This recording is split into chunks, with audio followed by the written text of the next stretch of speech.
যুদ্ধ বিমান বিধ্বস্তের ঘটনায় দগ্ধদের অনেকেই চিকিৎসা নিচ্ছেন জাতীয় বার্ন অ্যান্ড প্লাস্টিক সার্জারি ইনস্টিটিউটে। সেখানে আছেন সহকর্মী ওমর ফারুক। সবশেষ খবর জানতে যুক্ত হব তার সাথে। ওমর, বার্ন ইনস্টিটিউটে যারা চিকিৎসা নিচ্ছেন তাদের অবস্থা কি, চিকিৎসকরা কি জানাচ্ছেন সবশেষ?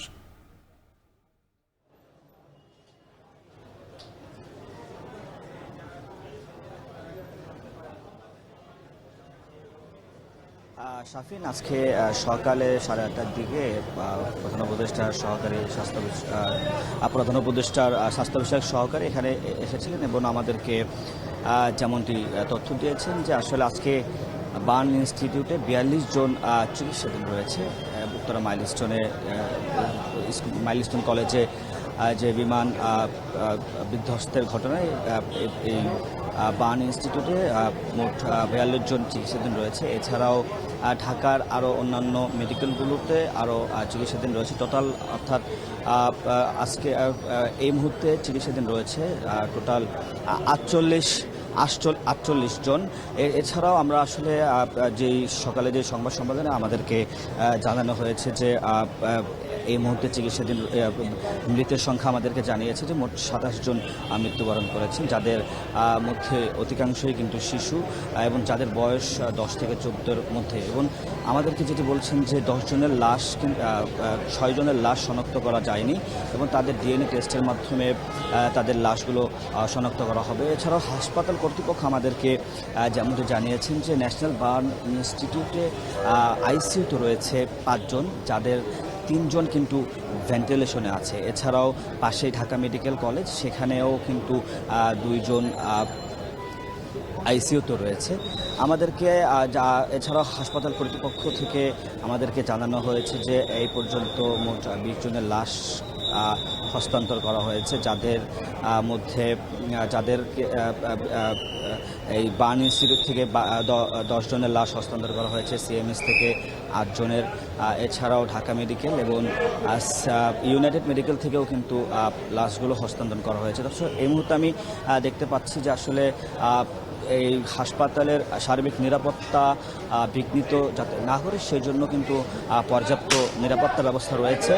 এছাড়াও আমরা দেখতে পেয়েছি আজকে সেনাবাহিনীও মোতায়েন করা হয়েছে। দর্শক, আমরা এই মুহূর্তে দেখতে পাচ্ছেন যে আসলে অন্তর্বর্তী সরকারের উপদেষ্টা সাখাওয়াত হোসেন এই মুহূর্তে তিনি এই ন্যাশনাল বার্ন ইনস্টিটিউটে এসেছেন। অর্থাৎ যে আজকে এখানে যে রোগীরা রয়েছেন গতকালকে যে দুর্ঘটনা, সেই দুর্ঘটনায় আহত হয়ে যে সকল রোগীরা এখানে রয়েছেন তাদের খোঁজখবর নিতে। এবং আমাদেরকে হাসপাতাল কর্তৃপক্ষ থেকে বলা হয়েছে যে আসলে যারা চিকিৎসাধীন রয়েছে তাদের চিকিৎসায় আসলে সর্বাত্মক চেষ্টা তারা করছেন যাতে কোনো ধরনের অপ্রীতিকর ঘটনা না ঘটে। এবং আমরা যেমনটি দেখতে পেয়েছি যে আসলে হাসপাতালে এই মুহূর্তে সেনাবাহিনী এছাড়াও আনসার সহ অন্যান্য বাহিনীরা তারা নিয়োজিত রয়েছেন সার্বিক নিরাপত্তার দায়িত্বে। আমরা সকাল থেকে দেখতে পাচ্ছি যে আসলে বেশ কয়েকজন স্বজন এসেছিলেন, তারা তাদের যে গতকালকের ঘটনায় তাদের যে বাচ্চারা রয়েছেন তাদেরকে সন্ধানে কিন্তু তারা এসেছিলেন। এবং এছাড়া আমরা দেখেছি যে এখানে যারা রক্ত দিতে অনেকে এসছেন, এখানে ভিড় করছেন। তবে বলে রাখি যে আমাদের কাছে এই পর্যন্ত ছিল সবশেষ। তবে বেলা 2টা বাজে আরেকটি সংবাদ সম্মেলনের মাধ্যমে আজকের আর যাবতীয় তথ্য আমাদেরকে জানানো হবে বলে জানানো হয়েছে। শাফিন, এই ছিল এখানকার সবশেষ। জাতীয় burn and plastic surgery institute থেকে যুক্ত হয়েছিলেন সহকর্মী ওমর ফারুক। এদিকে দুর্ঘটনাস্থল উত্তরের মাইলস্টোন কলেজে নিখোঁজদের সন্ধানে ভিড় করছেন স্বজনরা। এলাকাটি ঘিরে রেখেছে বিমান বাহিনীর সদস্যরা। এ নিয়ে আরও খবর জানাতে সরাসরি যুক্ত হচ্ছেন সহকর্মী সিউল আহমেদ। সিউল, জানাবেন ঘটনার কারণ অনুসন্ধানে তদন্ত কার্যক্রম শুরু হয়েছে কিনা, কোনো শিশু বা সন্তানের খোঁজে স্বজনরা আসছেন কিনা সেখানে আজকেও জানাবেন।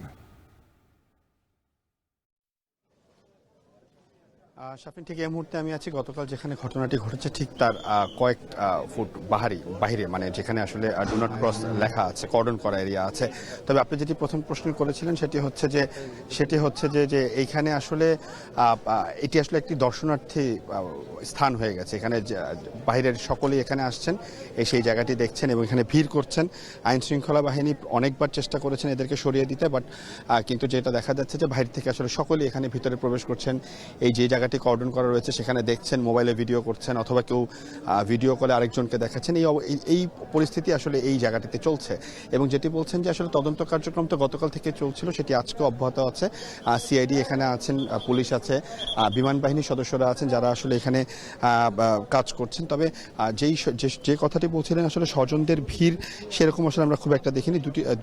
দুই থেকে একজন স্বজনরা এসেছেন যারা আসলে এখানে এসে ভিড় করেছেন অথবা তারা তাদের সন্তানকে খুঁজে বেড়াচ্ছেন। কিন্তু যেটি হচ্ছে যে আজকে কিছুক্ষণ আগেই ঠিক দিয়াবাড়ি সেনা ক্যাম্প যেটি আছে, সেনা ক্যাম্পের থেকে ঘোষণা দেওয়া হয়েছে যে এটির আশেপাশে আসলে এই দিয়াবাড়ির আশেপাশে কোনো ধরনের সভা সমাবেশ করা যাবে না কিংবা সভা সমাবেশ স্থগিত করা হয়েছে। তার একটি বড় কারণ হচ্ছে যে আপনি নিশ্চয়ই জানেন যে আজকে কিন্তু মাইলস্টোন কলেজের শিক্ষার্থীরা তারা 6টি দাবি নিয়ে একটি প্রোগ্রামের আয়োজন করেছিল। সেই 6টি দাবি হচ্ছে যে নিহতদের সঠিক নাম ও তথ্য প্রকাশ করতে হবে, আহতদের সম্পূর্ণ ও নির্ভুল তালিকা প্রকাশ করতে হবে এবং শিক্ষকদের গায়ে যে সেনাবাহিনীর সদস্যরা হাত তুলেছে এই জঘন্য ঘটনার জন্য তারা বলেছেন যে ক্ষমা চাইতে হবে। একই সাথে কিন্তু নিহত প্রতিটি শিক্ষার্থী পরিবারকে বিমান বাহিনীর পক্ষ থেকে ক্ষতিপূরণ দাবি করেছে।